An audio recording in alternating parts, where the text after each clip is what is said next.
네, 안녕하세요. 볼트러스의 변경록 기사입니다. 한 주간의 주요 뉴스와 이슈가 될 쟁점들 살펴보는 시간인데요. 먼저 첫 번째 뉴스 보겠습니다.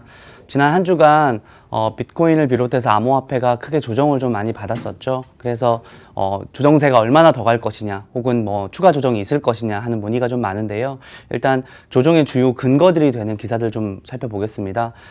지난 한 주간 비트코인 조정에 대해서 세 가지 정도 주요 근거들을 좀 짚고 있는데요. 여러 기사가 나왔지만 제가 제일 공감이 가고 짚어봐야 될 부분들이 있어서 가져와 봤습니다. 첫 번째는 아까 크립토 투데이에서도 좀 나왔었는데요. 플러스 토큰의 덤핑 이슈. 두 번째 같은 경우는 코로나 바이러스로 인한 투심 악화. 그 다음에 이제 마이너들이 실제로 비트코인을 팔지 않고 갖고 있는 매집 이슈. 이런 세 가지 정도 이유를 좀 짚고 있는데요. 여기부터 첫 번째부터 한번 살펴보겠습니다. 예.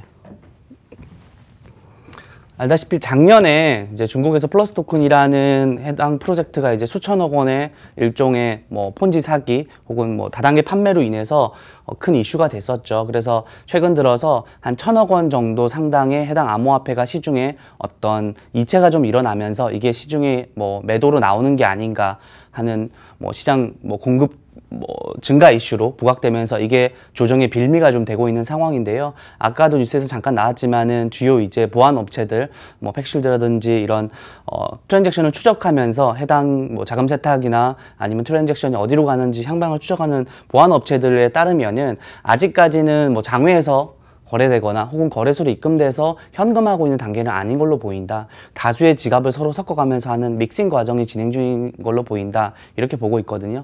실제로는 사실 1,000억 원 정도 상당이니까 시장에 단기적으로 집중되면 영향이 크겠지만 이런 이제 해당 사례들은 단기적으로 이 금액을 한 번에 털지 않습니다. 시간을 두고서 충분히 두고서 여러 개의 지갑을 통해서 천천히 현금화하기 때문에 이런 것들은 사실은 억지로 어떤 조정의 근거를 찾기 위한 자료들이지 이게 시장에 큰 영향을 미쳤다고 보기는 좀 제가 보기에도 어려울 것 같고요.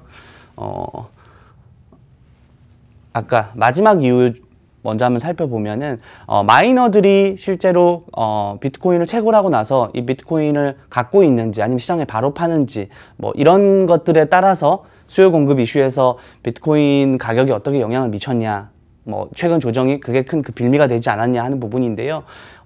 코인데스크 기사에 따르면은 최근에 비트코인의 하락이 이 마이너들의 어떤 재고 관련 데이터가 이미 하락을 예견하고 있었다 하는 내용인데요.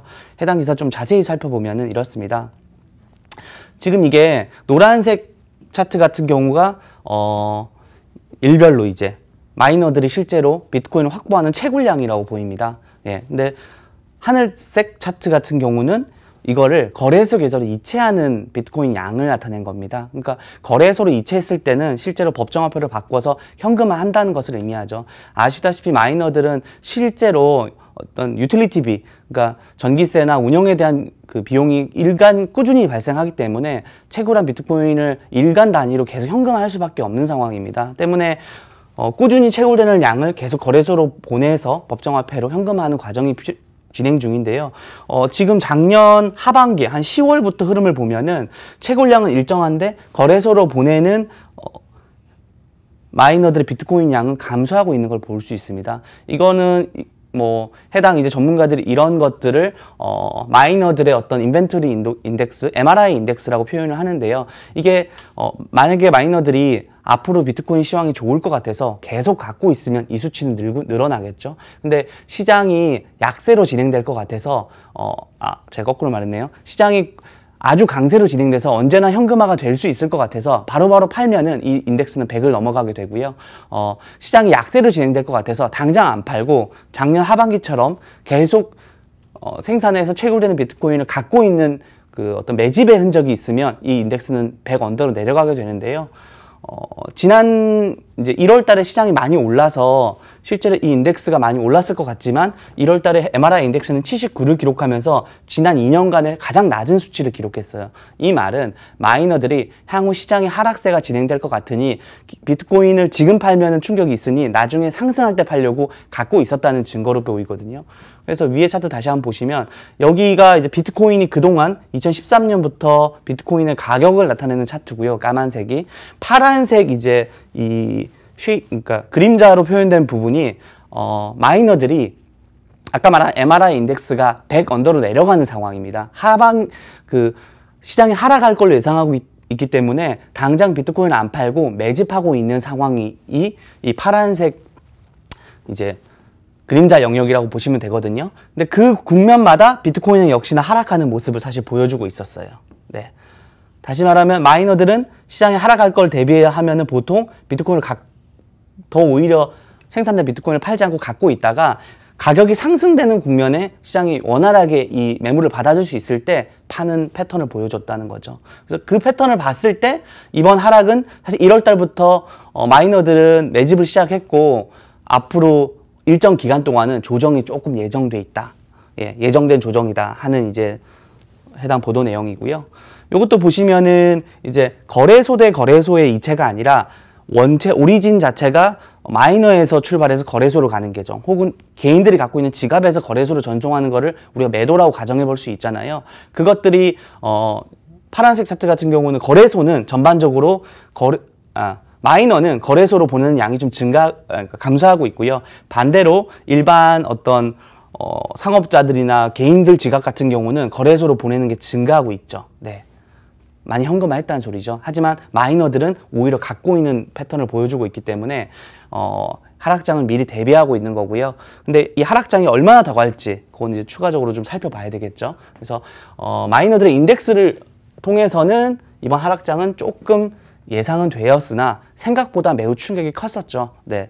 그 이유는 아까 3가지 중에 2가지 살펴봤고요. 마지막 코로나 관련된 이슈 때문에 시장이 내렸다 이렇게 보는데, 지금 사실은 뭐 앞선 그 뉴스 채널에서도 보셨고 지금 비트코인 하락의 이유를 쳐보면 다 이 얘기밖에 없어요. 사실 비슷한 얘기인데요. 근저에 있는 논리가 좀 중요해서 설명을 한번 드려보겠습니다. 아시다시피 이제 지난 월요일 이제 블랙 먼데이라고 해서 S&P 지수가 서킷 브레이커가 발동할 정도로 마이너스 7% 정도 인덱스가 내리면서 시장이 15분간 정지되기도 했었죠. 예. 그래서 S&P 500 지수의 그 볼러틸리티 인덱스, 우리가 공포 지수라고 표현하는데 변동성 인덱스가 이 회색 차트, 네, 단기에 아주 급증하면서 거의 비트코인 정도, 비트코인이 갖고 있는 변동성보다 뭐 증가하는 양상을 사실 보였습니다. 금융위기 이후에 가장 많이 오른 추세거든요. 사실은 그만큼 시장의 투심이 급격히 악화되면서 유동성이 아주 급격히 그러니까 줄어드는 그런 양상을 보였었는데요. 또 다른 현상, 예. 기사에 많이 보도가 나갔었죠. 지금 오펙에서 갖고 있는 감산 합의에서 러시아가 마지막에 동의하지 않으면서 사우디가 오히려 연말까지 석유를 증산하겠다. 감산 합의에 실패하면서 WTI, 서부 텍사스유가 한 20% 정도 급락하는 현상이 벌어졌거든요. 문제는 지금 글로벌리 우리가 투자 자산이라고 할 수 있는 주식, 그 다음에 원유, 뭐 이런 그런 상품 시장, 주요 투자 자산들이 급격히 하락을 하니까 이런 투자 자산들에 대한 리스크 해칭 수단, 그게 뭐 마진콜일 수도 있고요. 아니면 포트폴리오 조정에 들어가는 자금들이 메인 자산들이 크게 급락을 하다 보니까 다른 대체 자산들에서 사실 유동성 스퀴즈가 일어나서 비트코인이나 다른 작은 대체 자산에서 팔아서 해당 자산을 어쩔 수 없이 메꿀 수밖에 없는 상황이 벌어졌다고 판단이 됩니다. 이거는 좋은 효과일 수도 있고 안 좋은 효과일 수도 있는데요. 뭐 아까 저희 크립토투데이에서 나왔는데요. 저는 이번 비트코인 하락을 요 기사에서 가장 이게 지금 시장을 가장 냉정하고 정확하게 보고 있다 이렇게 판단을 했었는데요. 아까도 잠깐 소개 나왔지만은 요 기사는 요 문장만 읽어보면 될 것 같아요. 네.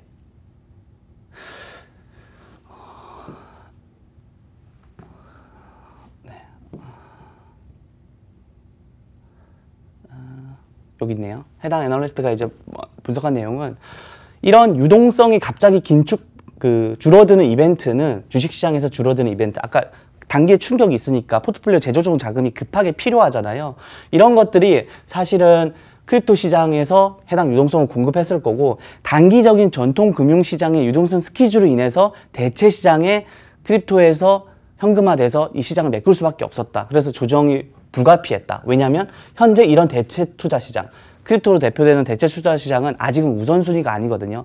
여러분, 이번 사태가 있고 나서 많은 투자자들이 그동안 디지털 골드라고 해서 비트코인이나 암호화폐는 사실 안전자산이냐 아니냐의 논쟁이 급했잖아. 근데 이번에 여러 가지 어떤 위기 상황에 발급했을 때 금도 많이 빠졌지만은 금은 사실은 마지막에는 안전자산으로 달러와 금을 선호했고요. 사실 비트코인은 많이 팔았어요. 그래서 더 이상 안전자산이 아니야, 이런 논쟁도 지금 벌어지고 있는데요. 저희가 냉정하게 좀 볼 필요가 있어요. 제가 지난 시간에 그래서 암호화폐가 진짜 디지털 골드로 안전자산이 될 것인가 안 될 것인가 상관계설을 봤을 때 지금으로서는 금하고 좀 같이 가는 부분도 있지만 분명히 상품 시장의 어떤 뭐 주식이나 채권 자산이랑도 무조건 반대의 상관관계는 아니다. 아직 그 정도 의미 있는 데이터를 찾기 힘들다. 이렇게 말씀드렸잖아요. 아직 역사가 짧고 시장이 워낙 작기 때문인데요. 지금 암호화폐에 투자하고 있는 투자자들을 한번 생각해 보세요. 혹은 그 투자 자금의 성격을 생각해 보세요. 이 자금이 여러분 부동산 팔아서 지금 암호화폐 하시나요?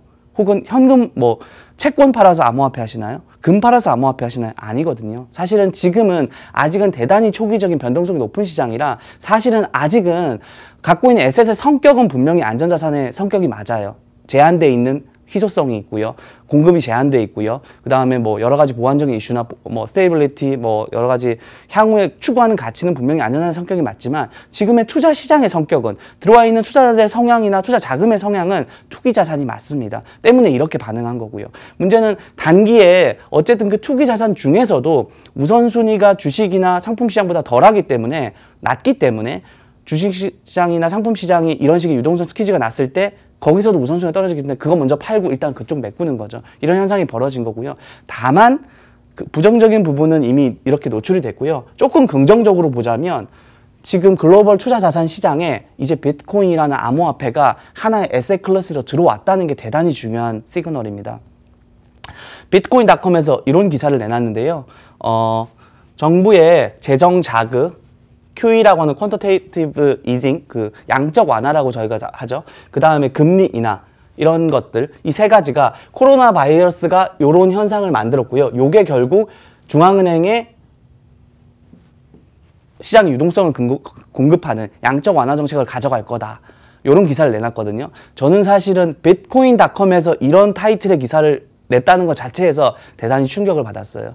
이거는 여러분, 우리나라의 일개 주식 시장의, 그러니까 전체 인덱스를 얘기할 때 미국의 양적 완화 정책이나 유동성이 어떻게 움직이는지를 관찰합니다. 하지만 그 안에 일개 주식을 얘기할 때 전체 전반적인 자산 시장에 이런 대타이틀을 달지 않아요. 이 말은 지금 비트코인 암호화폐 시장이 글로벌 전체 에셋 클래스에서 중요한 한 부분이 됐고 이제는 글로벌 유동성이나 자금 시장의 변화에 따라서 비트코인이나 암호화폐 시장에 돈이 들고 날고 유불리가 결정될 수 있다는 어떤 매크로적인 뷰가 적용되기 시작했다는 의미거든요. 대단히 큰 의미를 가집니다. 해당 기사 조금 더 살펴보죠.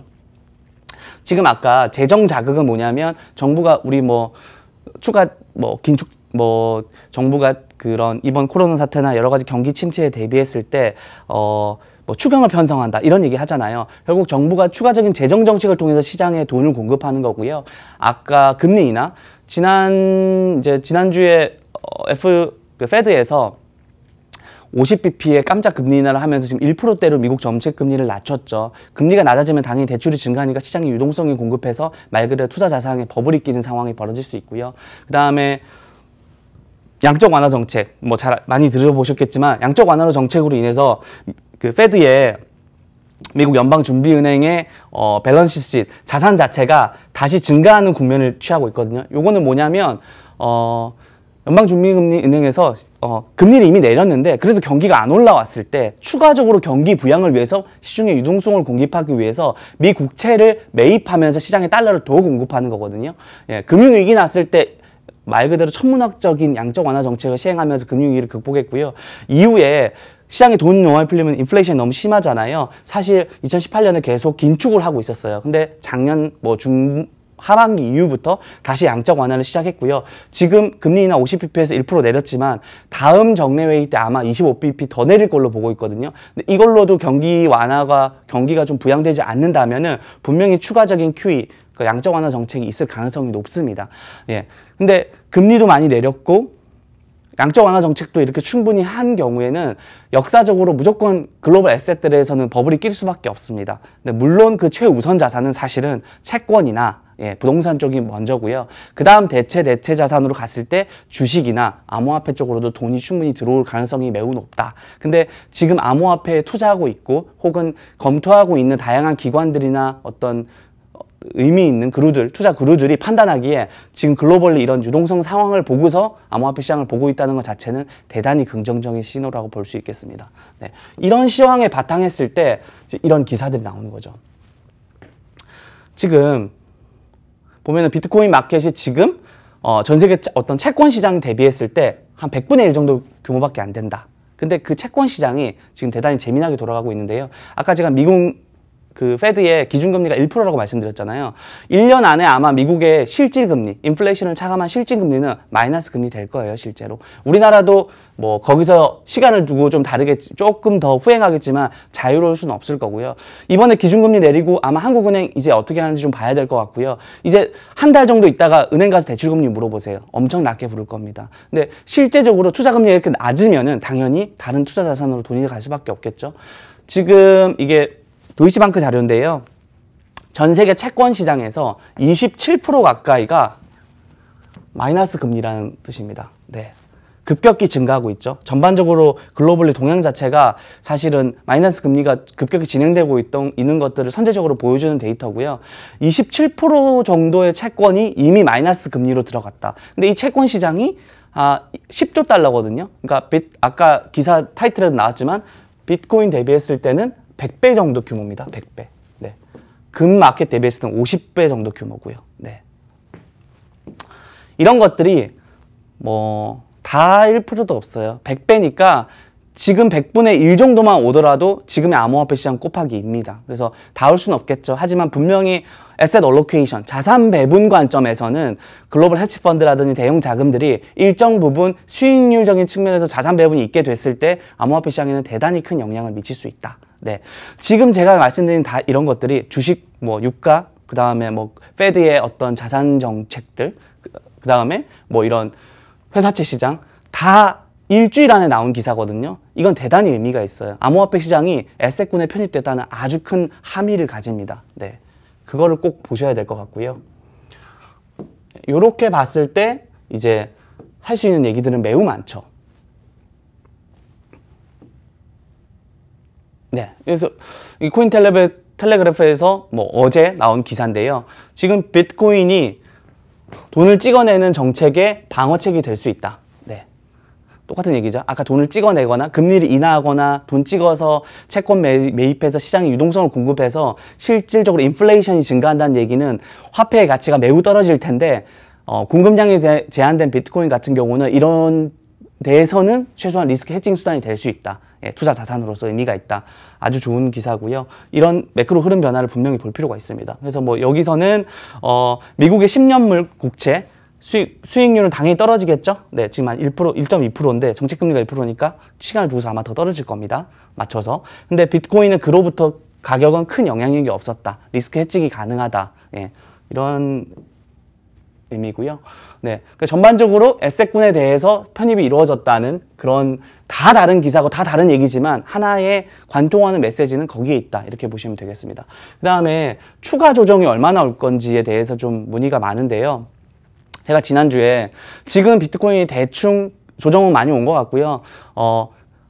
조정이 조금 더 이어지지만 매수권에 온 건 맞는 것 같습니다. 근데 있으면 한 번 정도 조정은 더 있을 수 있습니다. 이렇게 말씀을 드렸는데 저도 예상치 못하게 생각보다 글로벌 자산 시장이 큰 충격받으면서 너무 많이 내렸죠. 어쨌든 한 번 정도 추가 조정이 있었고요. 역시 비슷한 시황입니다. 현재는 매수권에 와 있다는 판단이고요. 여기는 이제 매수권에 있을 때 반등이 어느 정도까지 나오고 그러면 밑에 저항선은 어디까지 갈지에 대한 기사인데요. 주요 논리는 이렇습니다. 반등이 나오더라도 9,150달러 정도 선이 CME 선물갭이 있는 선이기 때문에 보통 이 선물갭 채워지게 마련이거든요. 채워서 여기까지 올라가겠지만 9,150선에서 조정이 있을 가능성이 높다는 뜻이고요. 조정이 더 있으면은 주봉 기준에서 한 7,500달러 선까지는 조정이 있을 수 있다. 이렇게 보고